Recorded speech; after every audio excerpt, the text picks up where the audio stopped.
আমার প্রিয় মাধ্যমিকের ছাত্রছাত্রীদের জন্য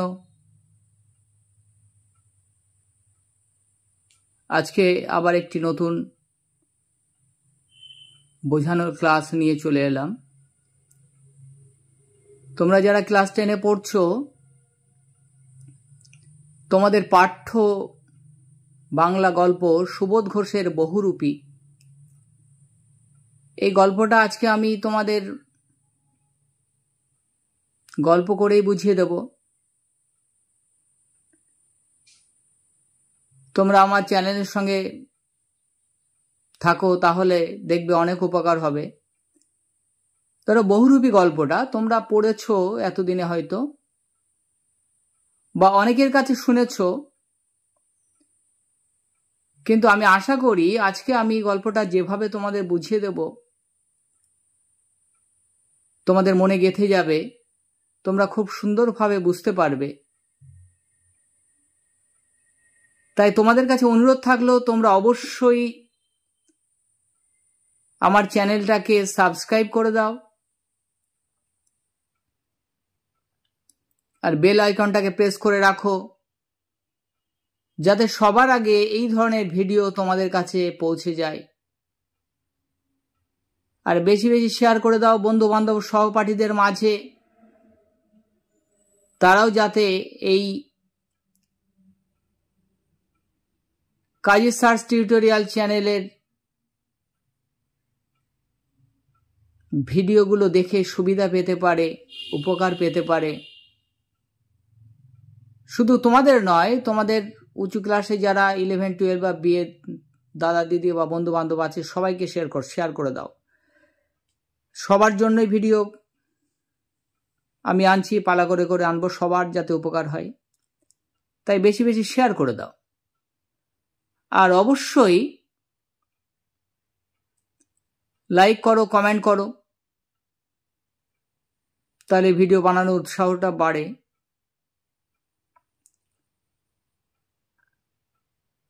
দেখো বহুরূপী, তোমরা জানো বহুরূপী কাকে বলে? অর্থাৎ যিনি বহুরূপ ধারণ করতে পারেন তাকে বহুরূপী বলে। এখানে সে গল্পের ভিতরে এই রকমই একজন ব্যক্তির সম্পর্কে আমরা আলোচনা করব,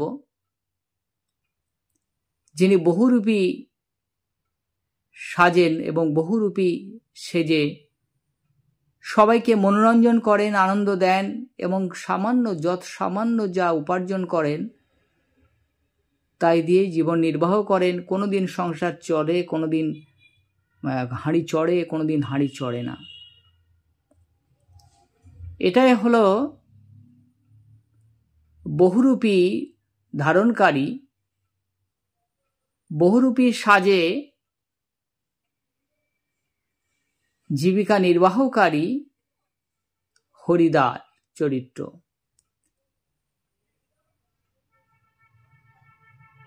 দেখো গল্পের লেখক হচ্ছেন সুবোধ ঘোষ। একটুখানি বলি, আমি বেশি আলোচনা করব না সুবোধ ঘোষ সম্পর্কে, তবু যেহেতু গল্পটা আমি বলবো শুধু লেখক সম্পর্কে, লেখক পরিচিতি একটু সংক্ষেপে বলবো।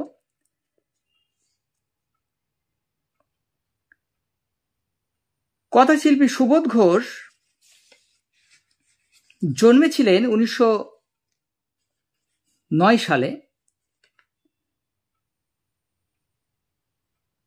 এক দরিদ্র পরিবারে তিনি জন্মগ্রহণ করেন এবং পরিবারের বিভিন্ন সমস্যা ছিল, তাই উচ্চশিক্ষা তিনি লাভ করতে পারেননি। কিন্তু যতটুকু শিক্ষা লাভ করেছেন সেটাকে সম্বল করে তিনি সাহিত্যের অঙ্গনে প্রবেশ করেছিলেন। দ্বিতীয় বিশ্বযুদ্ধের সময়ে তিনি উপন্যাস, গল্প, বিভিন্ন রচনার মাধ্যমে বিশিষ্টতা অর্জন করেছিলেন। 1909 খ্রিস্টাব্দে বিহারের হাজারিবাগে তার জন্ম, কিন্তু আদি নিবাস ছিল বাংলাদেশের ঢাকা জেলার বিক্রমপুর মহকুমার রহর গ্রামে। কলেজে ভর্তি হয়েছিলেন, কিন্তু পারিবারিক সমস্যার কারণে সেটা তিনি সম্পূর্ণ করতে পারেননি। বিভিন্ন পেশার সঙ্গে যুক্ত করেছেন, জীবনে সংগ্রাম করেছেন প্রচুর। বিভিন্ন পেশার সঙ্গে তাকে যুক্ত হতে হয়েছিল। তিনি সার্কাসের দলে যোগ দিয়েছিলেন, বাসের কন্ট্রাক্টারি করেছিলেন, কন্ট্রাক্টারি করে তিনি জীবিকা নির্বাহ করেছেন। আবার বোম্বাইয়ের ঠিকাদারের অধীনে ঝাড়ুদারের কাজ পর্যন্ত করেছেন। অথচ দেখো, তিনি একজন সাহিত্যিক, একজন গল্পকার, ঔপন্যাসিক হিসেবে পরিচিতি লাভ করেছেন। তিনি প্রথমে অযান্ত্রিক গল্প লিখে পাঠক মহলে সাড়া ফেলে দিয়েছিলেন। আর আমাদের পাঠ্যের যে বহুরূপী গল্প, সেটাও কিন্তু খুব সুন্দর গল্প।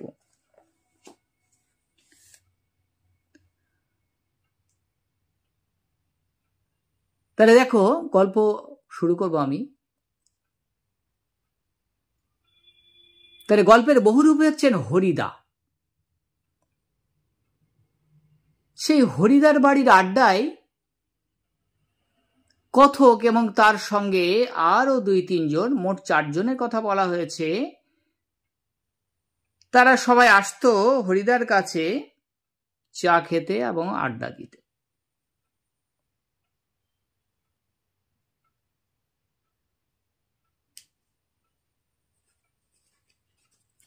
চা খেতে এবং আড্ডা দিতে তারা আসতো। তো ঠিক সেই রকম একদিন, দেখো গল্প শুরু করছি, সেই রকম একদিন কথক এবং তার বন্ধুরা হরিদার কাছে এসেই বলছে, কি বলছেন, যে একটা কাণ্ড হয়ে গেছে। হরিদাকে বলছেন যে, হরিদা, আপনি কি শুনেছেন যে একটা কাণ্ড হয়েছে?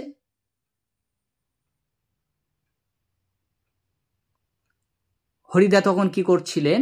উনানে রান্না করছিলেন, কাঠের উনানে। তিনি উনুনের ভিতরে ফু দিয়ে উনুনটাকে ভালো করে জ্বালানোর চেষ্টা করছিলেন। ফলে উনুন থেকে কিছু ধোঁয়া উড়ে গেল, আর তিনি জবাব দিলেন, কই, কিছু শুনিনি তো।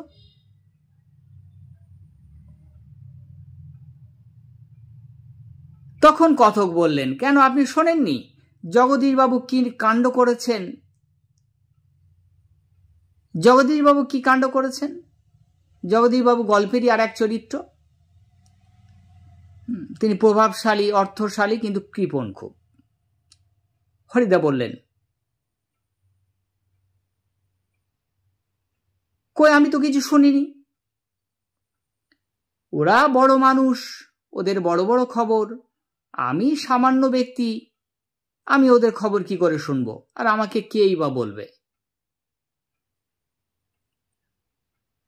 তখন কথকেরা বললেন, কি বললেন কথক, কেন 7 দিন হলো একজন সন্ন্যাসী এসেছিলেন জগদীশবাবুর বাড়িতে, যে আপনি শোনেননি? একজন সন্ন্যাসী জগদীশবাবুর বাড়িতে এসেছিলেন, খুব উঁচু দরের সন্ন্যাসী। তিনি নাকি হিমালয়ের গুহাতে থাকেন, আর সারা বছর শুধু একটা হরিতকি খান। হরিতকি, ত্রিফলার মধ্যে একটা, ত্রিফলা, হরিতকি, আমলকি, বহড়া, এই হচ্ছে ত্রিফলা বলে এগুলোরে।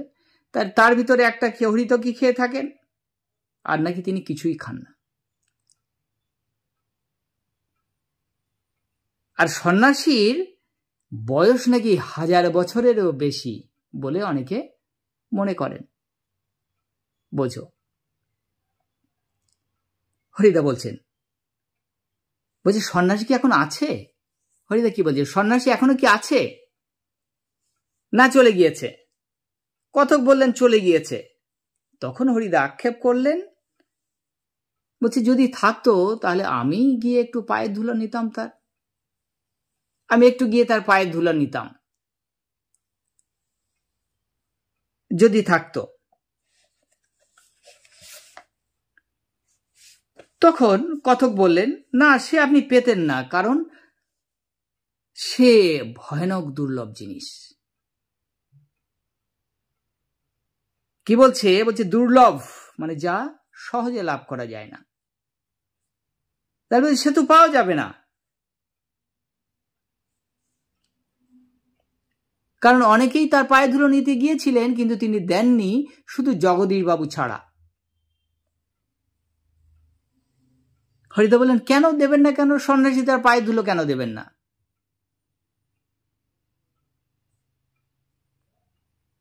তখন কতক বললেন, জগদীশবাবুকে কি দিতেন? কেন দিয়েছিলেন? দেখো, জগদীশবাবু একজোড়া কাঠের খড়মে সোনার পাত লাগিয়ে সন্ন্যাসীর পায়ের কাছে ধরলেন। কাঠের খড়ম, খড়ম জুতো তোমরা দেখেছো কিনা জানি না। কাঠের খড়ম জুতো, জুতোটা ফ্ল্যাট থাকে আর মাঝখানে একটা আংটা থাকে, সেখানে আঙুলটাকে গলানোর জন্য। তাতে লোহার পাত লাগিয়ে দিয়েছিলেন, দিয়ে পায়ের কাছে ধরলেন। আর সন্ন্যাসী কি করলেন? সেই জুতো খড়ম জোড়া পায়ে দেওয়ার জন্য পাটাকে যেই আগিয়ে দিয়েছেন, অমনি কি হলো, জগদীশবাবু তার পায়ের ধুলো নিলেন। হরিদা বললেন, বাহ,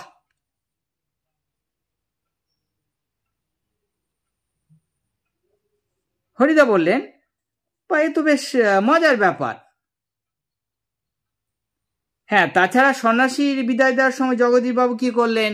100 টাকার একটা নোট আবার জোর করে সন্ন্যাসীর ঝোলার ভিতরে ঢুকিয়ে দিলেন। দেখো, তাহলে সন্ন্যাসীর ঝোলার ভিতরে নোটটা ঢুকিয়ে দিলেন। সন্ন্যাসী হাসলেন আর চলে গেলেন। সন্ন্যাসী আর কিছু না বলে হাসতে হাসতে চলে গেলেন।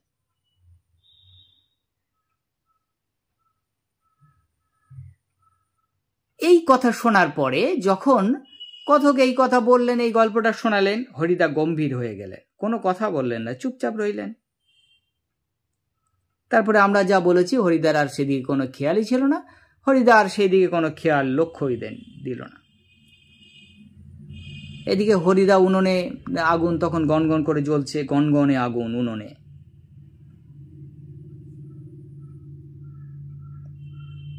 আর কথকদের জন্য চায়ের গরম ফুটন্ত জল তিনি বসিয়েছিলেন, সেটা নামিয়ে কি করলেন, ভাতের হাঁড়িটাকে উনুনে চাপিয়ে দিলেন।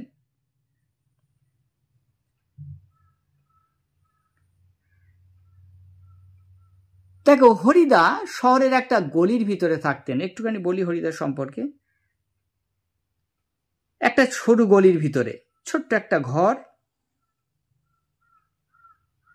ছোট্ট একটা ঘরের ভিতরে একটা কাঠের উনানে কোনো রকমে হাঁড়ি চাপাতেন তিনি। হাঁড়ি যেদিন চড়ত সেদিন খেতেন, যেদিন হাঁড়ি চড়ত না খেতেন না। দরিদ্র দৈন্য, এই ছিল তার নিত্য সঙ্গী জীবনের। আর সন্ধ্যাবেলা, সকাল সন্ধ্যায় আড্ডা বসত ওই 4 জনে মিলে। কথক থাকতেন এবং তার সঙ্গে আরো 2 জন থাকতো, এবং হরিদা তার সঙ্গে ভবতোষ থাকতো, অনাদি থাকতো, আর সঙ্গে হরিদা, 4 জনে মিলে আড্ডা চলতো। হরিদার এটুকু সামর্থ্য ছিল না চা করে খাওয়ানো, কথক, ভবতোষ এবং অনাদিকে খাওয়ানোরও সামর্থ্য ছিল না। তারা সঙ্গে করে আনতো, কি আনতো? চা, চিনি, দুধ সব সঙ্গে করে নিয়ে আসতো। হরিদা শুধু উনানের আঁচে জলটা ফুটিয়ে দিত। খুব গরিব ছিলেন, খুব গরিব। কিছু কাজ করতে তার বাধা ছিল, তিনি কিছু কিছু কাজ করতেন না, পছন্দ করতেন না। ইচ্ছা করলে তিনি করতে পারতেন, ইচ্ছা করলে তিনি অফিসের কাজ করতে পারতেন, দোকানে যে কোনো বিক্রিওয়ালার কাজ বা সেলসম্যানের কাজও করতে পারতেন, কিন্তু তিনি পছন্দ করতেন না।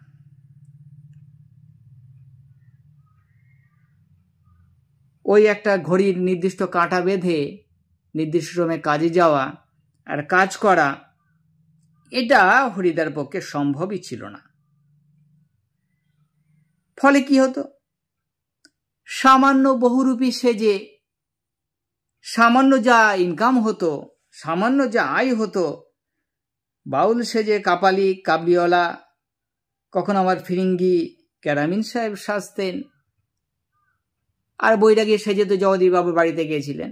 তো এইসব সেজে তিনি যা ইনকাম করতেন, যা আয় করতেন, তাদের চলতো না।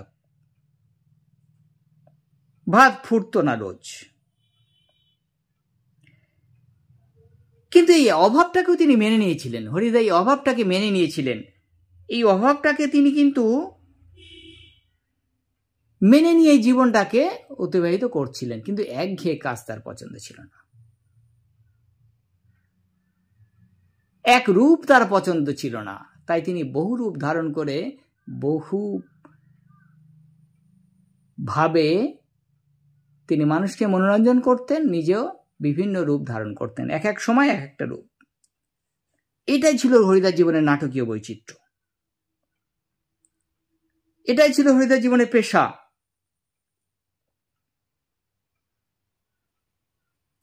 কিন্তু মাঝে মাঝে কি হতো, উপোস করেও থাকতে হতো,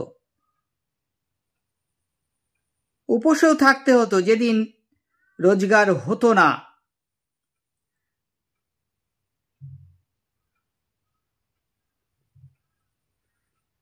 তিনি কি করতেন, হরিদা কি করতেন, সকাল সন্ধ্যায় হঠাৎ করে ছদ্মবেশ ধারণ করে বেরিয়ে পড়তেন রাস্তাঘাটে বাইরে, কেউ যাতে চিনতে না পারে। কিন্তু যারা চিনতে পারতো তারা 2 আনা 1 আনা করে বকশিশ দিত, আর যারা চিনতে পারতো না তারা কিছুই দিত না। আবার অনেকে বিরক্ত হয়ে 2-1 পয়সা দিত।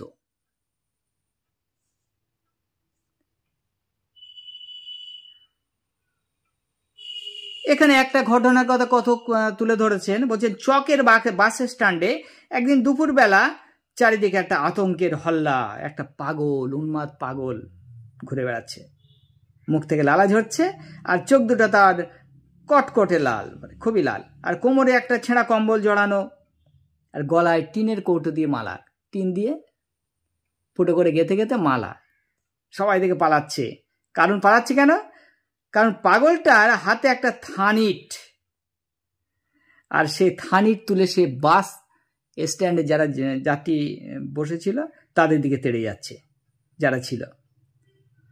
আর যাত্রীরা তো ভয় পেয়ে গেছে, ভাবছে ইট দিয়ে যদি মারে, তাই তারা পাগলের মতো চেঁচাচ্ছে, পাগল দেখে চেঁচাচ্ছে, আর 2-1 পয়সাকে ফেলে দিচ্ছে, কেউ ভয় থেকে পালাচ্ছে। এদিকে বাসের ড্রাইভার কাশীনাথ কিন্তু চিনতে পেরেছে, প্রতিনিয়ত হরিদাকে মানে দেখে, জানে, তাই কাশীনাথ চিনতে পেরে বলছে, হরিদা অনেক হয়েছে, এবার তুমি সরে পড়ো, অন্যদিকে চলে যাও।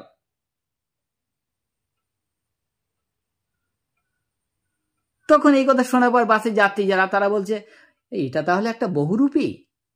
তখন ওদের সঙ্গীত ফিরেছে, সত্যি সত্যি সবাই কিন্তু পাগল ভাবছিল, তাহলে কত সুন্দরভাবে, কত নিখুঁতভাবে হরিদা এই বহুরূপীটা সাজত।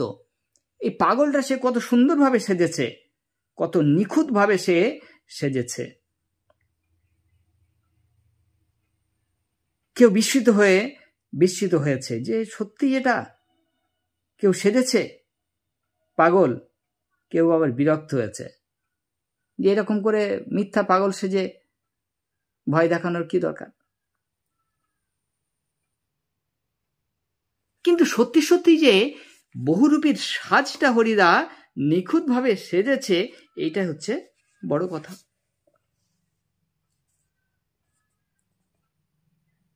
এইভাবেই বহুরূপের খেলা দেখিয়ে হরিদার জীবন কেটে যাচ্ছে, চলে যাচ্ছে। শহরের এই চমৎকার বহুরূপী সেজে সবাইকে হাসিয়ে কাঁদিয়ে হরিদার জীবন অতিবাহিত হচ্ছে।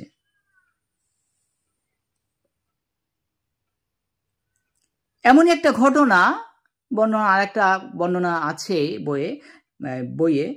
সন্ধ্যাবেলার আলো সবে জ্বলেছে, দোকানে দোকানে কি লোকের ব্যস্ততা আর মুখরতা চারিদিকে। হঠাৎ পথের উপরে ঘুঙুরের মিষ্টি শব্দ, ঝুমঝুম আওয়াজ বেজে উঠেছে, কারণ একটা বাইজি নাচতে নাচতে চলে যাচ্ছে। যারা শহরে নতুন এসেছে, যারা জানে না, তারা তো বড় বড় চোখ করে তাকিয়ে আছে। কিন্তু দোকানদার যারা হরিদার কাণ্ড জানে সবাই, তারা কিন্তু হেসে ফেলেছে, বলছে হরিদার কাণ্ড, বলছে নিশ্চয় হরিদার কাণ্ড।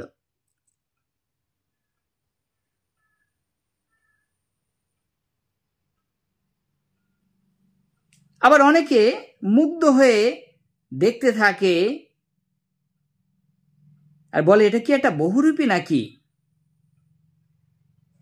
অনেকে আবার একটু হতাশ হয়ে প্রশ্ন করে, হতাশ হয়ে যায়, ভেবেছিল সত্যিই বাইজি মনে হয়, বহুরূপী শোনার পর হতাশ হয়। তবে ওই দিন যেদিন বাইজি সেজেছিল হরিদা, বাইজি সেজে পথে নেমেছিল, সেই দিন কিন্তু ইনকামটা খুব ভালো হয়েছিল। সেদিন হরিদা মোট 8 টাকা 10 আনা পেয়েছিল। 10 আনা।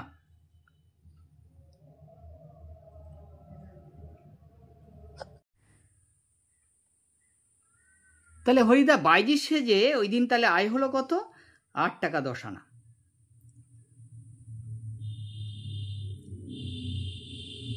হরিদা কি করছিলেন? হাতে একটা ছিল তার ফুল সাজি, ফুলের পাত্র, ফুল রাখা পাত্র, সেটা হাতে নিয়ে তিনি দোকানের সামনে গিয়ে দাঁড়াচ্ছিলেন। আর দোকানদাররা কি করছিল? হেসে একটা সিকি তুলে বাইজির হাতে ফুলসাজির উপরে ফেলে দিচ্ছিল। এইভাবে কোনোদিন বাউল, কোনোদিন কাপালিক, আবার কোনোদিন কাবুলিওয়ালা। কাবুলিওয়ালা হচ্ছে আফগানিস্তান থেকে যারা করতো, ব্যবসা করতে আসতো এদেশে, কাঁধে একটা ঝোলা থাকতো তাদের, বিভিন্ন ধরনের জিনিস বেচতো তারা, এরা হলো কাবুলিওয়ালা। আবার কখনো ফিরিঙ্গি, কেরামিন সাহেব, ফিরিঙ্গি ইংরেজ। একবার পুলিশ সেজে কি করেছিল হরিদা দেখো, দয়ালবাবুর লিচি বাগানের ভিতরে দাঁড়িয়েছিল, আর স্কুলের 4টে ছেলে তারা লিচু পাড়তে এলে তাদের ধরে ফেলেছিল পুলিশ সেজে, নকল পুলিশ সেজে। তারা তো ভয়ে কেঁদে একেবারে একেসার কেঁদে ফেলেছে। শেষে স্কুলের মাস্টারমশাই এসে সেই পুলিশকে, অর্থাৎ হরিদাকে সত্যি পুলিশ ভেবে কি করেছিল, 8 আনা ঘুষ দিয়ে তারপরে ছাড়িয়ে নিয়ে গিয়েছিল। আর পরদিন যখন মাস্টারমশাই জানতে পেরেছিল এটা হরিদার কাজ, তিনি 8 আনা ঘুষ দিয়েছিলেন তার জন্য, সত্যি পুলিশ ভেবে ছাত্রদের ছাড়ানোর জন্য, তখন তিনি রাগ করেননি, কিন্তু তিনি তারিফ করলেন, ভাবলেন চমৎকার, খুব চমৎকার পুলিশ এসেছিল হরিদা, যে এত সুন্দর ধরতেই পারিনি। কিন্তু আজকে এই কথা শোনার পরে, জগদীশবাবুর বাড়িতে এই সন্ন্যাসী এসেছিল, এই গল্পটা শোনার পরে গম্ভীর হয়ে গেলেন কেন হরিদা? কি ভাবছেন? বলছে নতুন কোনো প্ল্যান, কোনো মতলব, কি পরিকল্পনা? কথা বলছি, হ্যাঁ ঠিক, আমার সন্দেহ তাই হলো। হরিদা তারপরে বললেন, আজ কিন্তু একটা খেলা দেখাবো তোমাদের, জবর খেলা একটা দেখাবো। তখন কতক বলছেন, আমাদের দেখিয়ে হরিদা আপনার কি লাভ হবে? আমাদের কাছ থেকে তো আপনি একটা সিগারেটের বেশি তো কিছু পাবেন না, আর ওই চা খাওয়ানো, তাছাড়া তার কিছু না। হরিদা বলে, না ঠিক তোমাদের নয়, কিন্তু তোমরা উপস্থিত থাকলে ভালো হয়। হরিদা বলেন, আজ সন্ধ্যাবেলায় জগদীশবাবুর বাড়িতে থাকলেই দেখতে পাবে।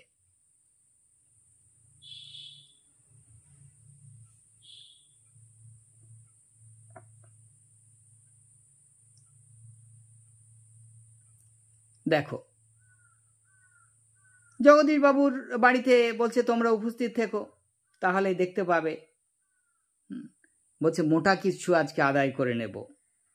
হ্যাঁ, হরিদা বলছেন পুরোটা দিন তো 2-3 টাকার বেশি ইনকাম করতে পারি না, আজকে দেখো জগদীশবাবুর বাড়িতে ভালো ইনকাম হবে। বলছে একদিনই যা একটু বাইরে সেজে ভালো ইনকাম হয়েছিল, তা ওতে দিয়ে আর কি হয়, ওই দিয়ে আর কি চলে, কদিন চলে। কারণ সপ্তাহে বড় জোর 1-8 দিন বার হন হরিদা, আর তা দিয়ে 7 দিনের ওই যে ইনকাম তো 2-3 টাকা, 7 দিনের পেট কি চালানো সম্ভব? তাই না খেয়েও থাকতে হয় কোনো রকমে। তাই হরিদা বলছেন যে হাত পেতে আর বকশিস নেব না, হাত পেতে বকশিস নিলে তো ওই 8 আনা দেবেন। এখানে বইয়ে একটা শ্লোক আছে, মারিত হাতি আর লুটিত ভান্ডার। বলছে সামান্য এতে আমি হাত কালো করব না। মারিত হাতি অর্থাৎ হাতি মূল্যবান, মূল্যেও লাখ টাকা। হাতির দাঁত মহামূল্যবান, তাই এই কথাটা প্রচলিত। আর ভাণ্ডার লুটিত, ভাণ্ডার মানে ধনভাণ্ডার। বলছে এমনভাবে লুটে নেব আমার যেন 1 বছর চলে যায়। কথকে বলেন তা কি করে সম্ভব? জগদীশ বাবু তো কৃপণ মানুষ, তিনি তো সহজে দেবেন না। তারা ভাবছে হরিদা মনে বিরাগী সেজে, বিরাগী মানে সন্ন্যাসী অর্থাৎ সংসার ত্যাগী, বিরাগী সেজে গেলে কতটুকুই আর পাবেন। খুশি হয়ে বকশিস দেবে হয়তো 8 আনা বা 5 আনার বেশি না। হরিদা বললেন ঠিক আছে তোমরা দেখো, আজকে দেখো, তাহলে সন্ধ্যের সময় উপস্থিত থেকো জগদীবার বাড়িতে। তখন কথক বলছেন যে হ্যাঁ আজকে তো এক্সপোর্টের চাঁদা তোলার জন্য জগদীবার বাড়িতে আমরা যাব সন্ধ্যার সময়। বলছে ঠিক আছে, তাহলে ওখানেই দেখা হবে, ওখানেই কথা হবে।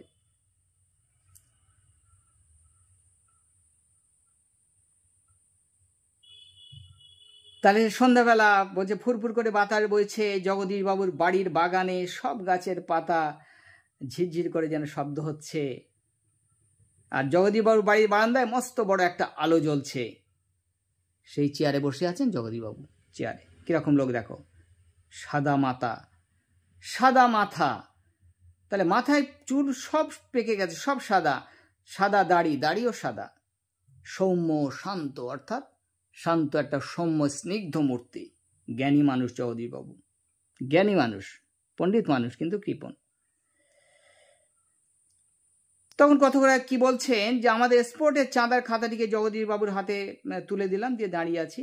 জগদীশ বাবু হঠাৎ চমকে উঠলেন, সিঁড়ির দিকে তাকিয়ে বিস্মিত হয়ে, হ্যাঁ অপলক চোখে দেখলেন। তখন বলছে আমরাও চমকে উঠছি, ভয়ও পেয়েছি কিছুটা, কথক বলছেন। আর সত্যি বিশ্বাস হলো না, সিঁড়ির কাছে যে দাঁড়িয়ে আছে সে কি হরিদা। দেখলো পিছনে সিঁড়ির কাছে একজনকে দাঁড়িয়ে।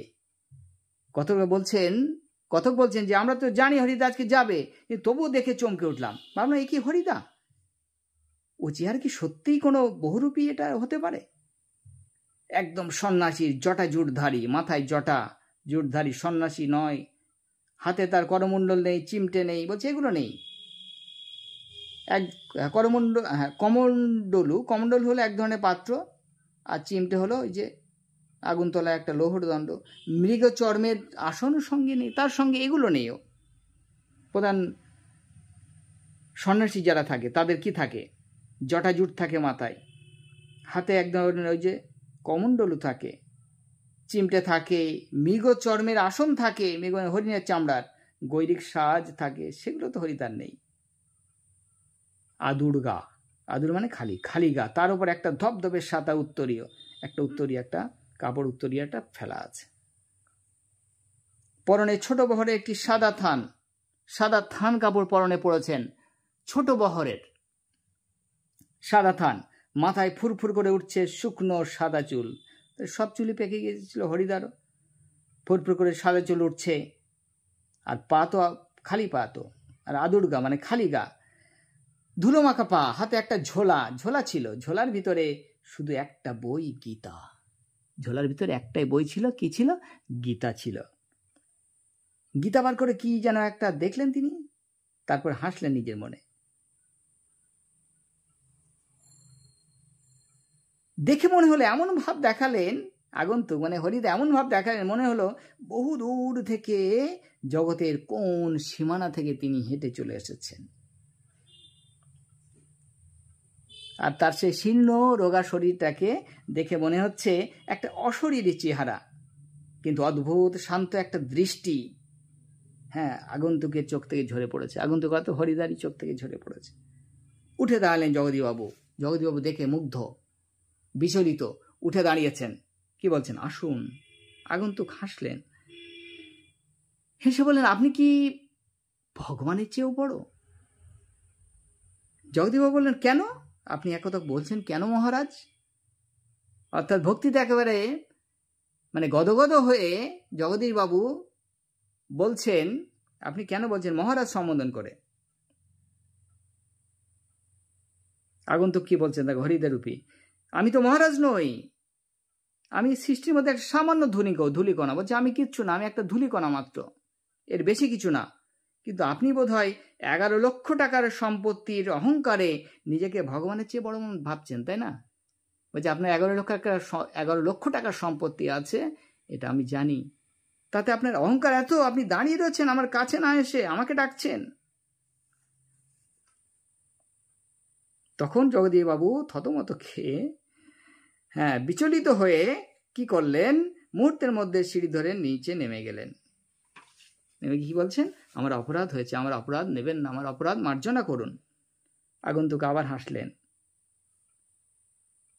হেসে কি বলছেন, আমি বিরাগী, আমার কোনো সংসার ধর্ম নেই, আমি বিরাগী, পথে পথে থাকি, আমি সাধু সন্ন্যাসী মানুষ, রাগ করতে যাব কেন? রাগ নামের কোনো রিপু তো আমার নেই। রিপু মানে শত্রু। রাগ কিন্তু মানুষের শত্রু, একটা অন্যতম রিপু, মানুষের ধ্বংসের কারণ। ছিল একদিন, সেটা আগের জন্মে ছিল। মানে হরিদা এমনই ভাব দেখালেন, আগের জন্মে ছিল, মানে আবার পরের জন্মে ফিরে এসেছেন সন্ন্যাসী হয়ে, বিরাগী হয়ে। যদি বললেন, বলুন কিভাবে সেবা করতে পারি? বিরাগী বললেন, তখন কি বলছেন, শুধু ঠান্ডা জল আর কিছু না। ঠান্ডা জল খেয়ে তিনি হাঁপ ছাড়লেন। এইদিকে ভবতোষ আর অনাদি এরা দুজনে তো বিচলিত হয়ে যাচ্ছে যে কি করে সম্ভব, এটা হরিদা। ভবতোষ এবার কথকের কানের কাছে কি বলছে, আরে না না, হরিদা না, এটা হতেই পারে না, হরিদার গলার স্বর এরকম নাকি, হতেই পারে না। আবার অনাদি কি বলছে, বলছে এই ভাষা কি হরিদার, এটাও তো হতে পারে না। বিরাগী কি বলছেন, দেখো পরম সুখ কাকে বলে জানেন? সব সুখের থেকে মুক্তি পাওয়া। বলছে আমি সব সুখ থেকে মুক্ত, আমার কোনো সংসার নেই, আমার কিচ্ছু নেই, সব বন্ধন থেকে আমি মুক্ত, এটাই আমার সুখ। জগদীশবাবু ততক্ষণে সিঁড়ির উপরে বসে পড়েছেন। কেন বসে পড়েছেন? ভাবছেন কখন বিরাগীর পায়ে স্পর্শ করে তার আশীর্বাদ নেবেন। বলছেন আমার বাড়িতে কয়েকদিন থাকুন বিরাগীজি। বলছে আপনার সেবা করার অনুমতি দিন, কয়েকদিন থাকুন, এটা আমার একদম প্রাণ থেকে, অন্তর থেকে অনুরোধ। দুই হাত জোড় করে বিরাগীর মুখের দিকে তাকিয়ে আছেন জগদীশবাবু। বিরাগী হাসেন, হাসেন, হাসে কি বলেন, বাইরের খোলা আকাশ ধরিত্রীর নিচে স্থানের অভাব, আমি কেন বাড়ির ভেতরে আবদ্ধ থাকবো? এ বাড়ি, এ ঘর, এ সংসার আমার নয়। জগদীশবাবুর গলার স্বর করুণ, ছলছল করছে আরো এই কথা শুনে। বিরাগী কি বলছেন, আপনাকে জল খেয়েছি, এটাই তো যথেষ্ট, এটাই পরমাত্মার পরম কল্যাণ, আপনার এখানে থাকা সম্ভব নয়। জগদীশবাবু তাহলে আপনি একটুখানি দাঁড়ান, আমার আজ্ঞা করুন কিছু, আমি আপনার জন্য কি করতে পারি? বিরাগী বলছেন, আমি যার কাছে পড়ে আছি তিনি আপনার চেয়েও কিছু কম নয়, অর্থাৎ আমি যার ধ্যানে আছি, যে আমার পরম পরম ঈশ্বর পড়ে আছি, তিনি আপনার চেয়ে কিছু কম নয়। কাজেই আপনার কাছে তো আমার কিছু চাইবার নেই, তার কাছেই তো চাওয়ার আছে, আপনার কাছে কিছু চাইবার নেই।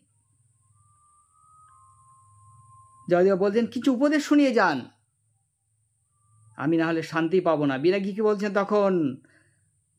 বলছেন ধন জন যৌবন কিছুই নয় জগদীশবাবু, এসব কিচ্ছু না, সব বঞ্চনা, কিচ্ছু না, এগুলো সবই বঞ্চনা, এগুলো মায়া, এর বন্ধন ছিন্ন না করতে বললে কোনো কিছু হয় না।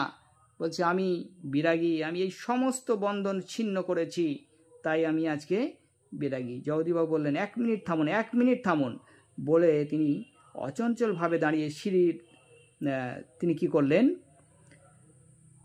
1 মিনিট দাঁড়িয়ে রইলেন বিরাগী।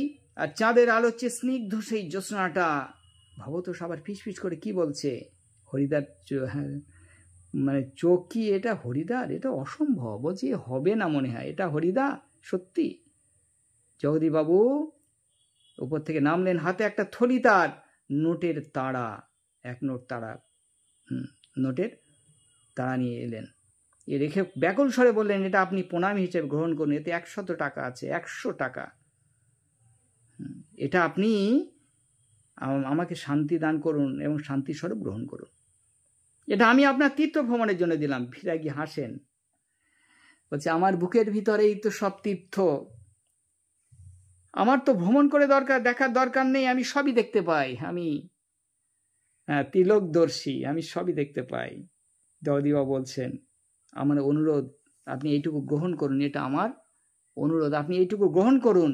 বিরাগী বলেন আমি যেমন অনায়াসে ধুলো মারিয়ে চলে যেতে পারি, তেমনি অনায়াসে সোনা মারিয়ে, সোনা বলছে ধুলো মারিয়ে আমি চলে আসি, খালি পায়ে চলি, খালি গায়ে চলি, ধুলো মারিয়ে চলে আসি আমি, ঠিক তেমন করে সোনাও মারিয়ে যেতে পারি। সোনা রূপ এসব আমার কাছে অর্থের কোনো মূল্য নেই।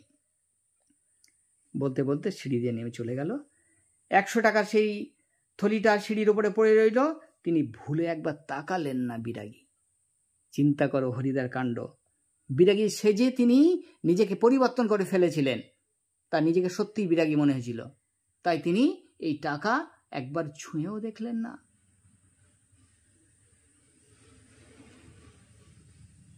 তারপরে সন্ধ্যাবেলায় পরের দিন সন্ধ্যাবেলায় যখন আবার এসে হাজির হলো কথক এবং তার 2 সঙ্গী, এসে কি করলো, এসে দেখলো হরিদার সন্ধ্যাবেলা ঘরে বসে বলছে আমরা সবাই হরিদার ঘরে ঢুকলাম। হরিদার আগুন তখন উনানের আগুন গনগন করে জ্বলছে, হাঁড়িতে চাল ফুটছে, আর তিনি একটা বিড়ি ধরিয়ে চুপ করে বসে আছেন। আমাদের দেখে কথকদের দেখে লজ্জা পেয়ে একটু হাসলেন। বাবুদের চমকে উঠল, হরিদা আপনি তাহলে সত্যি বের হয়েছিলেন, আপনি বিরাগী? বলছে সত্যি আপনি ছিলেন? হরিদা হাসলেন, আরে ভাই, বলছে হ্যাঁ সত্যিই তো, তোরা চিনতে পারিসনি? বিস্মিত হয়ে গেছিস, অবাক হয়ে গেছিস? বলছে আমিই ছিলাম। বলছে ওই দেখ মাদুরের ওপরে সে সাদা উত্তরীয় যেটা আমি গায়ে দিয়েছিলাম, দেখ ওটা পড়ে রয়েছে, আর এই ঝোলাটা দেখ, গীতাটাও এখনো আছে, দেখ গীতাটাও রয়েছে।